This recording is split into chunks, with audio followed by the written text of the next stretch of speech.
ade neta owangude n'ogwenkya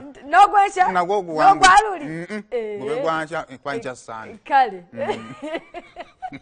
basuze mutamu n'abatulaba abakyagga olunaku olwaleero lunaku lwa mukaaga ennaku z'omwezi 18 omwezi ogwokusatu nakubulira ku bimu ku birabo byenjagala omanyi birthday yange ya the other Monday 27th guno omwezi pozi March 27th March oyagala ekitabo ki njagala ebintu bino wammanga asente z'ekimuli nga tezikka wansi w'akakadde nezina bba mu dola ndowooza wano mu Uganda bayinza okukusiba nga tezikka wansi w'akakadde njagala human hair zino gundi nga bw'olaba zino njagalayo ka trip ku byenjogera omuntu osobola okulondamu njagalayo trip ate toleeta nzibu nnyo atanyala kutwala mu Amerika nga ate inakuba yakusaba visa nedda eyanguwa akina Dar es Salaam simanya Dubai waliwo bina ebizinga Seychelles ebizinga ebirungi nowe ebirala nja kujja nabyo ku Monday nze Flores nampijja muzunze za happy birthday zammwe enkalu nze Flores nampijja ku telefone kuodi lunaku lwa mukaaga abibeera kamera yange eryo abibeera ebyokya ku weekend tukuwa amawulire gonna agabadde mu week mukuliko eyo abantu abazze okutuwangira mu Climax live on stage ku theatre La Bonita. Thank you so much guys, mwebale nerero gye tuli same time same venue theatre La Bonita kyesatu ku kyetaano banange mwebale awo ne batubawa aga wiki yanduza tujja okutandikira ko mugamba mutya tunumala okumaliza business eno kituufu tunalanga byabalala nga munange ebyaffe tubiyitako so nenga tubabuuzako mugamba muteka nsuenti muli bulungi naye twagala okwebaza bambi abantu bazze ku La Bonita olunaku olweggulo ennaku z'abantu batyafuza Fridays naddala mu theatre bazitya abantu nnaku zino looza engeri economy ebakuba nnyo ensi eyina engeri gyebakubamu yampadde ne ssente ku stage wamanzijjukidde ensi eyina engeri gyebakubamu ko kale ennaku zino weekend bazijjukira bali waka ku Saturday n'ennamba zaade overwhelming mwebale nnyo mwebalire ddala abazze olunaku olweggulo so olunaku olwaliro just kubeera nga kati lwaki weetaddemu agitatagiwoomya njagala kumanya awo kyabadde wabadde okola ngaani ku mukolo ogwo zena yanjudde nga bw'oteteekamu emusobaaki oyinza n'okufa mba wa munaana oba ogudde ebbeeyi mbangudde ebbeeyi kale naye nga twagala okwebaza bonna abazze twagala okwebaza abategesi b'omuzannyo mwebale nnyo bassebo ne bannyabo twebaze baani awo twebaze management ya theatre La Bonita Thomas webale twagenze dakiika ndowooza ndala nga 3 naye nekigenderayo twakoze tutya extra 3 webale that page naye era kati oba otunuulira tunuulidde ekyo naye era nze toma wange mumanyi namwe n'abataniza bambi mwebale nnyo abakyala mwebale kwagala aromatic omanyi abakyala wano kyensinga okubaagala ku kutijja ate ekintu kye baagala babakyagala bakyogera abakyala n'ababooda endowooza mu basajja ababooda be bantu abaagala kye baagala nobalaba nga bakyagala ne bakibeerako abatono abo b'amaanyi tebasirika busirisi kyovola wano mu bintu bya bulijjo mba nti netambulira kukuba emotoka akunulirako bwana bannebigere babitambuza akuyitako owa booda bayinza n'okwagala omukomera naye nga ayagala kukubira jambo laavu yaabwe yaddala then n'abakyala laavu yaabwe yaddala so anyway just highlights because mwina n'okujja olwaleero nawe bateerayo munajja tebasobola ababirabidde so kakati just kubasunira kukulaba nti ki bane mpa ku ssente eziriwa banange buli omu asaba ssente medi yangambye sirina musaala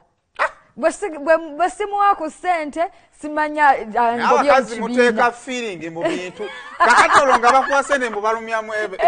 bananga abakazi bampadde ssente ne baza abasajja amma abangumiriza n'abimwami wa Victory bino bamya zino n'atuulaawo nambuuza ne mubuuza ku bulungi nga simanyi gwe namutegedde luvanyu omwami wa Victory najja bami ne mungumiza ku Mwebe ne bamuwaayo ssente naye nga nze emikolo gyonna gijjudde baleeta ki ebiri ebiri kati abagumya nga baleeta 5 yabadde omu yaleese 5 yabadde omu n'abaazimuwadde jasadde baagala mumugumya naye nga nabo amazima bagalaba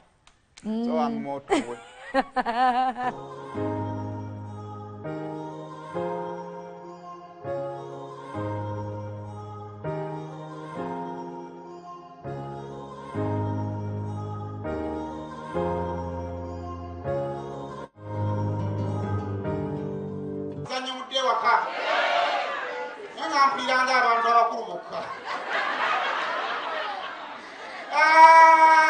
tiimu Mwebe kampulira engalo ez'amaanyi abasajja ndowooza mulabye abakazi mufuge nga bw'oyagala bye baagala tiimu Mirembe Mwebe kampulire abakazi kampulire abaagala Factory waliwo ebiwato ebirimu okukwatamu ukwate mu kiwato ky'omukazi owulira ng'engalo naye okwata mu kiwato obaga kuwato wabeeranga wanga sinakulaba nondekera akayaayi negantawaanya owaye ki ekibeereeyo naye tunyumya kuki tunyumya kuki ngatya mboozi ki naawe kyembuuza wananno nga bunanga abantu baagala okunyumyako nesi omanyiye omanyi nkulaba nze siiko sikolastika kati sikolastika nkuyambe ki sikolastika nkuyambe ki anti bale nyina kyembuuza kiki biki ebibeereeyo wa eyo eno bantu bakolerayo ki factory abantu abagendayo beetaaga ki ate balinga abagenda balina ebika gye balabikamu bagenda mu factory leka kunsuula bbeyiza ku kitundu wala wonna bamanyi nti nze siiko ati bali be bakumanyi naye nze sikumanyi iye leka naawe kakati sisobola kujjayo kati bona oba oyagala okujja eyo njagala okuppa ababeerayo bwe babeera nti tunuulira okuva ku nnyambala wansi endabika wano sijja nebabambire dda tojaa bona okuppa ababeerayo bwe bafaanana ojja kujja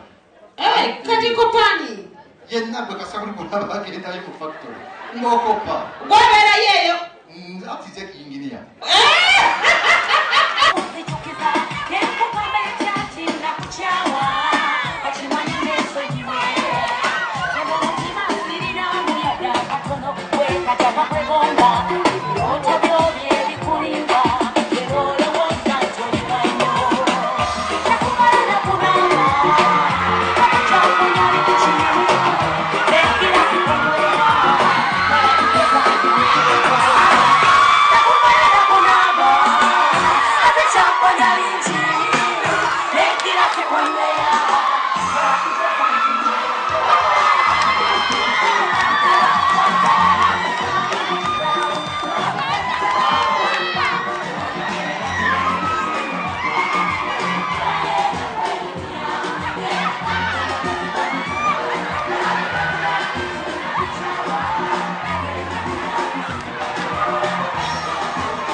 That was fun.